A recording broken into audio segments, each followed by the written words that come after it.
देखिए, चाइना का एक राधे इतिहास रहा है कि वो एक राधे। कम्युनिस्ट कंट्री है और अपने देश के अंदर हो रहे विद्रोहों को दबाने के लिए अपनी जनता को मीडिया से दूर रखता है और विदेशी आक्रमण या किसी छोटे मोटे लड़ाई का सहारा लेता है ताकि वहाँ की देश इसे भूल सके। ऐसे ही 1962 में हुआ था। 1960 में माओ के खिलाफ वहाँ आंतरिक विद्रोह की संभावना हो रही थी। माओ ने इसका फायदा उठाते हुए 62 की लड़ाई थोप दी भारत के ऊपर और अक्साई चीन का एरिया कब्जा कर लिया।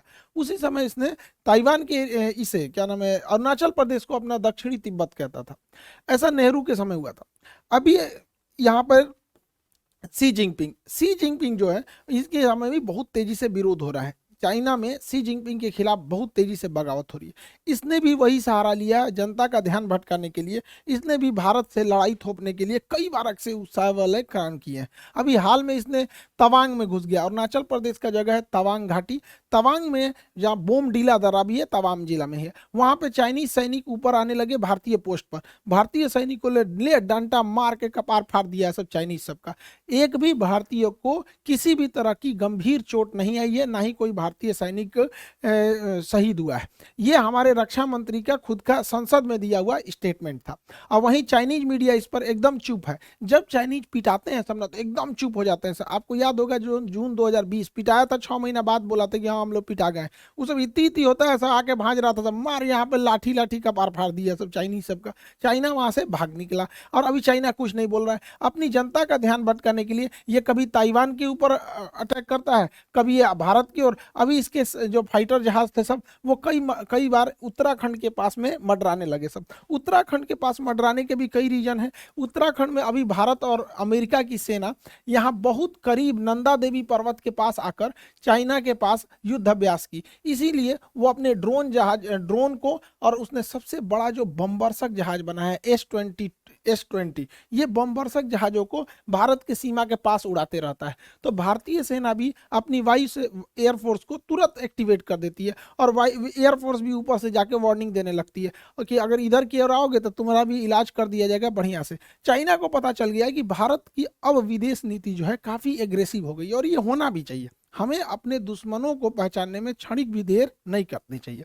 इंडियन एयरफोर्स अब काफी तेजी से चाइना का मुकाबला करने लगती है। चाइना के साथ समस्या ये है कि यहाँ पे तिब्बत है। तिब्बत का पठार इतना ऊंचा है कि यहाँ पे कितना भी बेहतरीन जहाज दे दीजिए, कितना भी बेहतरीन जहाज, वो अपने फुल कैपेसिटी से नहीं उड़ सकता है, क्योंकि तिब्बत के ऊपर ऑक्सीजन की मात्रा बहुत कम होती है और किसी भी जहाज हो गया उसमें ईंधन जलने के लिए ऑक्सीजन की जरूरत ज्यादा होती है। तो यहाँ कितना भी बढ़िया जहाज रहेगा, यहाँ से यहाँ आने में अपनी पूरी पावर नहीं लगा सकता है। जबकि भारत का जहाज तो इधर ही रखा हुआ है यहाँ पर, इसके लिए ज्यादा उधर नहीं है, इसी को ज्यादा दिक्कत आता है। आपको पता होगा तिब्बत और हिमालय के ऊपर से कोई कमर्शियल जहाज जाते भी नहीं है सब यहाँ पे। तो इंडियन एयरफोर्स काफी एग्रेसिव में इसमें आगे बढ़ रही है। लेकिन चाइना इसे अन्य जगहों से घेरना चाह रहा है, पाकिस्तान के सहारे घेरना चाह रहा है, इधर मलक्का के सहारे, इधर तंजानिया के सहारे, तंजानिया के साथ इधर से मलक्का को इधर से, और ऐसे चारों ओर से चाइना भारत को घेरना चाह रहा है। हालांकि भारत भी इससे अब काउंटर अटैक के मूड में आ गया है। भारत अपने वायुसेना की ताकत को लगातार बढ़ा रहा है। एयर बेसेस को भारत बढ़ाया जा रहा है। अभी गुजरात में दीसा एयरबेस का शिलान्यास किया गया। यह एयरबेस बहुत जरूरी था। दीसा एयरबेस कहाँ है, उससे पहले आपको पाकिस्तान के एयरबेस का आइडिया होना चाहिए। पाकिस्तान का इधर का एरिया है बलूचिस्तान, इधर उसके दुश्मन कम है अफगानिस्तान है, तो उसमें अफगानिस्तान के पास कोई उतना टेक्नोलॉजी ही नहीं है। और उसका ज्यादातर एयरबेस अगर आप देखेंगे तो ये भारत की ओर मिलेगा। ये उसने पाक ऑक्युपाइड कश्मीर है, पीओके पे कब्जा कर लिया यहाँ पे। अब यहाँ अगर आप ध्यान देंगे तो ये पाकिस्तान के बहुत सारे एयरबेस है, जिसमें एक तो यहाँ शहबाज एयरबेस इसका बहुत प्रसिद्ध है। यहाँ F-16 जहाजें रहती हैं। शहबाज एयरबेस, सुकूर एयरबेस, यहाँ पर मीरपुर एयरबेस, ये 3 एयरबेस पाकिस्तान के बहुत ही फ्रंट लाइन की एयरबेस है भारत को आगे की ओर काउंटर करने के लिए। और एक कश्मीर के पास में आया स्कार्दू एयरबेस। ये एग्जाम में क्वेश्चन पूछते हो भैया स्कार्दू एयरबेस कहाँ, पीओके में ही है स्कार्दू। तो कुछ जगह जो है ना करंट में जब फेमस हो जाते हैं तो उससे कुछ कुछ क्वेश्चन पूछता है, इसलिए याद रखने आप है। तो यहाँ मीरपुर एयरबेस, सुकूर एयरबेस और यहाँ शाहबाज एयरबेस, यहाँ पर इन एयरबेस से भारत में अंदर तक हमला किया जा सकता था। इसको काउंटर करने के लिए जोधपुर में फलोड़ी एयरबेस था, गुजरात के कच्छ में नलिया एयरबेस था। तो ये यहाँ से इसे काउंटर किया जा सकता था, लेकिन अभी पीएम मोदी ने यहाँ पर एक दीसा एयरबेस का उद्घाटन किया। दीसा एयरबेस जो है अब यहाँ से और अंदर तक काउंटर अटैक किया जा सकता है। तो ये एयरबेस भारत के लिए बहुत जरूरी है, क्योंकि हमको हर तरफ से काउंटर अटैक के लिए रेडी रहना है, क्योंकि चाइना लगातार पाकिस्तान को सपोर्ट करते जा रहा है। तो ये एयरबेस जरूरी है। भारत अब अपने जितने भी एयरबेस हैं उसको, उसमें जो जहाज़ों को रखने के लिए बंकर है उसे अब नए मॉडल से अपग्रेड कर रहा है। उसका नाम है next generation harden aircraft shelter. ये इतने मजबूत होते हैं कि रनवे के बाद जहाज को अगर इसमें ले आ देते हैं तो इसके ऊपर 1000 किलो का भी बम गिरा दिया जाता है ना, इसको कोई असर नहीं होता है। इसकी टेस्टिंग हो चुकी है। देखिए ये जहाज इसी के अंदर था, ये जहाज इसके अंदर था, इसको रख के तोड़ा है सब, ये ऊपर वाला ब्लास्ट हो गया है, जहाज चुपचाप निकल के चला गया। तो ये भारत इसको बहुत तेजी से अपने हर एक एयरबेस में इसको ला रहा है, ताकि जहाज जो है एयरबेस पे भी सेफ रह सके, ताकि युद्ध की स्थिति में काउंटर अटैक किया जा सके। भारत इसको बहुत भली भांति से समझ गया है कि अब हम लोगों को एग्रेसिवली आगे बढ़ना पड़ेगा, क्योंकि चाइना लगातार हमें घेरते आ रहा है। इसलिए भारत ने अपने यहाँ, ये तो हो गया अफगानिस्तान के लोगों को भारत से बहुत लगाव रहता है। तो भारत में रिलेशन अच्छा है, लेकिन पीओके कब्जा करने की वजह से डायरेक्ट कनेक्शन नहीं है। यहाँ पर है आपका तजाकिस्तान। ये ताजिकिस्तान जो जगह है, यहाँ पर भारत 2 एयरबेस ले रखा है। यहाँ से हम चाइना के लिए भी काउंटर अटैक कर सकते हैं, यहाँ से पाकिस्तान के डीप एरिया में भी काउंटर अटैक कर सकते हैं। 2 एयरबेस है यहाँ पर, एक का नाम है ऐनी एयरबेस और एक का नाम है फारकोर एयरबेस। तो ये दोनों एयरबेस ताजिकिस्तान में, फारकोर और ऐनी एयरबेस, इससे हम लोग चाइना के एरिया में काउंटर अटैक और पाकिस्तान में कर सकते हैं। ये सबसे ज्यादा काम कब करेगा?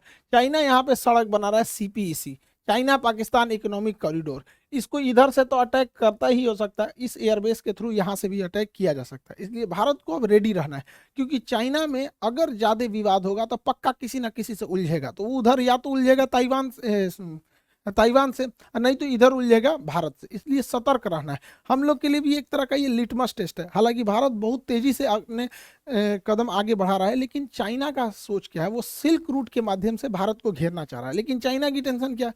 वो मलक्का के पास से यहाँ से भारत को, ये उसके लिए सबसे बड़ी समस्या है, क्योंकि मलक्का के पास भारत बहुत स्ट्रांग है। यहाँ पर हमारा अंडमान निकोबार है। ये अंडमान निकोबार में हमारी तीनों सेना रहती है, थल सेना, वायुसेना, नौसेना। साथ ही यहाँ नीचे में कोकोस आइलैंड है, कोकोस आइलैंड। चाइना यहाँ से या तो मलक्का से होकर निकलेगा या तो सुंडा से होकर निकलेगा। अगर मलक्का से होकर निकलेगा तो अंडमान निकोबार में कुछ आएगा, और अगर सुंडा से होकर निकलेगा तो कोकोस में कुछ आएगा। देखिए कोकोस आइलैंड हमारा नहीं, देखिए कोको। क्या जी, ऑनलाइन मोड से डिग्री करने का सोच रहे हैं, लेकिन समझ में नहीं आ रहा है कहाँ से करें। अब इंडिया में इतना सारा ऑनलाइन यूनिवर्सिटी।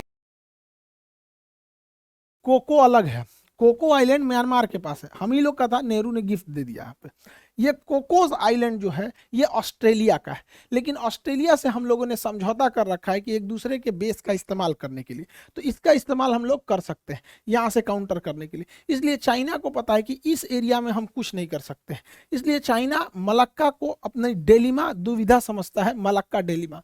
इसलिए वो डायरेक्ट इस एरिया से समुंदर से घूम के नहीं आना चाहता है, वो डायरेक्ट सड़क के माध्यम से अपने सामान को यहाँ लाता है और इस रास्ते से निकल जाता है। यहाँ पे उसने बहुत बड़ी सड़क बना रखी है, इस सड़क के चारों ओर फैक्ट्री, पेट्रोल पंप, हॉस्पिटल्स, अलग अलग चीज़ों को खोल रखा है। इसका नाम है सीपीईसी।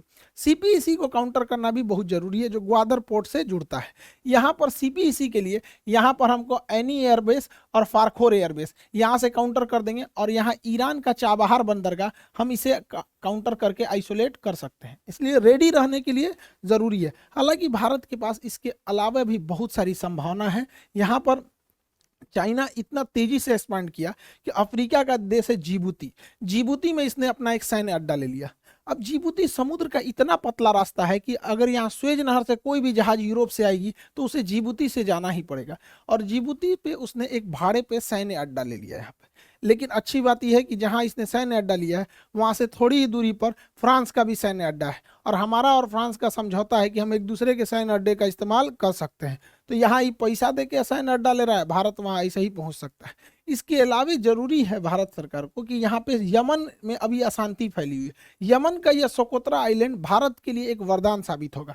क्योंकि अगर हमारा सोकोत्रा आइलैंड पर अब अगर प्रेजेंस बन गया तो यहाँ से हम ग्वादर बंदरगाह को काउंटर कर सकते हैं, यहाँ से हम जिबूती को काउंटर कर सकते हैं, और यहाँ से हमारी सप्लाई लाइन को भी कोई नहीं रोक सकता है। लेकिन अभी यमन के सोकोत्रा आइलैंड पर किसी का ध्यान नहीं गया है। यहाँ पे करना चाहिए, सरकार को आगे बढ़ना चाहिए। चाइना ने इतना ज्यादा मात्रा में लोन दे रखा है अफ्रीकी देशों को कि उन्हें अपने कर्ज के जाल में फंसा लिया, और इस जाल में फंसाया बढ़िया से तंजानिया को। तंजानिया जो है, इसका एक जंजीबार द्वीप है जो दुनिया में सबसे ज्यादा लौंग के उत्पादन के लिए प्रसिद्ध है। तंजानिया के सभी समुद्री तटों को चाइना मांग रहा है कि हमको दे दो लीज पे, ये सारे समुद्र तट पे हम अपने बंदरगाह बनाएंगे। और आपको पता है कि चाइना अगर बंदरगाह बना दिया तो वहां अपनी पनडुब्बी नौसेना की जहाजों को लाएगा। हम लोगों की लाख कोशिशों के बावजूद चाइना का जहाज यहाँ पर अपना लंगर डाल ही दिया। इसलिए इसे काउंटर करने के लिए भी भारत के पास कई सारे द्वीप हैं।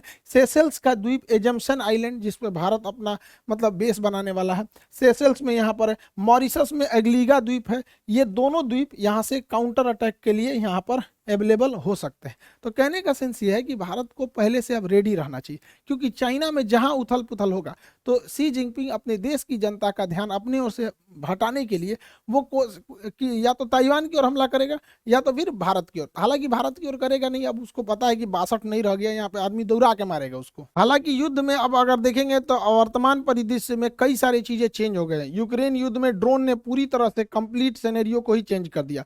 तुर्की जैसा देश ड्रोन के मामले में, ईरान जैसे देश ड्रोन के मामले में बहुत तेजी से आगे बढ़े हैं। तुर्की का कौन सा ड्रोन यूक्रेन में तबाही मचाया, और रूस जैसे शक्तिशाली देश को ईरान से क्यों ड्रोन मंगाने पड़े, इसे भी हम लोग समझेंगे। उससे पहले आप लोग को सूचना भाई, यूपीएससी वाले बैचों के लिए देखिए, बहुत सारे लड़के आप लोगों को हम बताए भी थे यूपीएससी के लिए। जून में ही हम आपको अनाउंस किए थे कि यूपीएससी बैच आएगा जून में। लेकिन यूपीएससी बैच सबसे बेहतर बन सके, इंडिया में वर्ल्ड क्लास के टीचर्स का सिलेक्शन हो सके, इसलिए काफ़ी डिले हो गया था इस मैटर को लेकर। लेकिन अब बहुत अच्छे अच्छे टीचर जुड़ चुके हैं हम लोग के साथ। हिस्ट्री के लिए मणिकांत सर हैं, आपके पॉलिटी के लिए राजेश मिश्रा सर हैं, और भी बहुत सारे टीचर हैं हम लोग के। एक एक करके अब हम लोग सबके बारे में जानते चलेंगे। यहाँ पर यूपीएससी के बैच में जितने लड़के इनरोल नहीं हो पाए थे, अब आप लोग इनरोल हो जाएंगे, ताकि जो लड़के ऑलरेडी एप्लीकेशन में पढ़ रहे हैं वो इनरोल हो चुके हैं। तो यूपीएससी वाले बच्चे आप लोगों के लिए बहुत कम में फी है, 7500 में। ये हो सकता है कि कुछ 8000 के आसपास या फिर इसी में रहेगा, इतना फीस है। सबसे कम फी, एकदम क्वालिटी वाइज सबसे बेहतरीन रखा गया इसको। इसमें आपका पीटी और मेंस सभी को कवर कराया जाएगा, जैसा कि आपको वादा किए थे कि हम लोगों को यूपीएससी के सेक्टर में बहुत आगे काम करना है। ये ज़रूरी भी है, क्योंकि हिंदी मीडियम के लड़के जो गांव के पृष्ठभूमि के थे, बड़ी फीस की वजह से वो पढ़ाई नहीं कर पाते थे। मेरी भी मजबूरी थी, एप्लीकेशन में उतना जगह नहीं था, जिस वजह से हमको एप्लीकेशन के लड़कों को बोलना पड़ा। फिर आप लोग यूट्यूब परिवार आपको कैसे छोड़ सकते हैं, तो आप लोग को भी कर रहे हैं। तो गाँव का जितना भी लड़का है, जिन लोगों को अब दिल्ली जाने के लिए पैसे नहीं थे, अब वहाँ गाँव तक में आपको अब शिक्षा दी जा सकती है। तो अभी ये है आपका, जितना जल्दी इसमें इनरोल हो जाएंगे लोग, उतना जल्दी क्लास हो जाएगा। क्योंकि एप्लीकेशन वाले ऑलरेडी इनरोल हो गए हैं, तो उनको 2 दिन हम रोक लेंगे। संडे को आप दोनों लोग को जैसे उनका पहले से एडमिशन हो गया, आप लोगों को इधर 4 दिन टाइम देते हैं, फिर संडे से हम दोनों का क्लास एक साथ चालू कर देंगे। तो जो लोग एप्लीकेशन पे ऑलरेडी जुड़ गए हैं, उन लोगों का क्लास संडे तक के लिए थोड़ा सा डिले किया गया, ताकि इन लोगों को भी एक साथ जोड़ के क्लास को आगे प्रोसीड किया जा सके। तो संडे से तक आप लोग को टाइम है। आप यूपीएससी में जितने नए लड़के हैं जुड़ेंगे, और एक एक करके आपको सारे टीचर से हम इंट्रोड्यूस कराते रहेंगे। आप लोगों को भी बहुत मजा आने वाला है। अब यूपीएससी में क्या है कि अब फीस कम होने की वजह से बहुत नॉर्मल फीस कर दी है। पहले आप जाएंगे तो 2-2.5 लाख रुपए फीस पड़ती है दिल्ली में। आप वैसे ही टीचर से जो दिल्ली में हैं, उन्हीं लोगों से एकदम बेहतरीन मार्गदर्शन में आप लोग शिक्षा लेंगे। और अब जो कहा जाता था हिंदी मीडियम के लड़कों का रिजल्ट नहीं होता था, तो अब बहुत सारे ऐसे लड़के थे जो गरीबी की वजह से नहीं शिक्षा ले पाते थे, अब उन लोगों के लिए भी एक मौका है।